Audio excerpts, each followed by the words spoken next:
So I'm framing my windows out and wanted to kind of show you what I'm doing around that.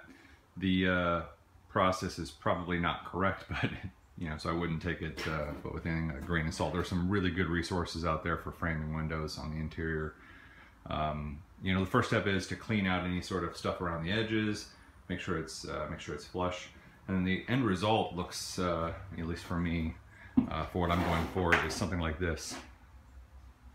You know, it's going to be painted obviously, but on the inside there I have this little framing piece that kind of goes around and trims out the inside, and then I trim out the outside of the window. And I'm using pretty cheap wood to do this with. I'm not using very great wood because I'm going to be sanding it down a little bit and painting it. You can see that window right there, and then of course I even framed out the door and the air conditioner. So basically what I'm doing here is I'm gonna show you while I get my pieces of wood together.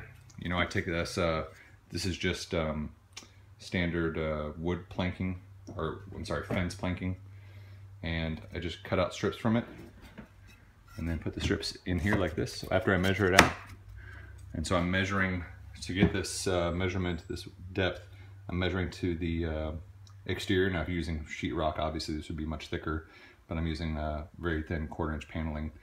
So I go out to the edges there, and then I measure up. So for instance, I have this piece right here, and then I have this piece right here. And these all, you know, they're sliding in there because I've already, you know, kind of pre-measured all this and cut it and everything. Obviously you'll have to do all that. And then lastly, you want to trim up this. Now this one's a little bit looser than I was doing.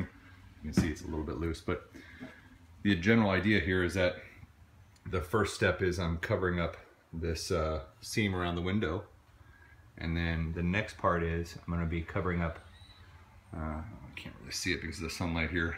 The next part is to cover up this front part right here where there's this gap all the way up to here. And I'm just using standard trim nails to kind of make this happen. So I'll take some, so I'm just using trim nails out of this little bad boy, trim staples actually, and then I'm just hammering it in around there, around the edge there, and then measuring it out. So I'll take some more pictures and show it in the post below.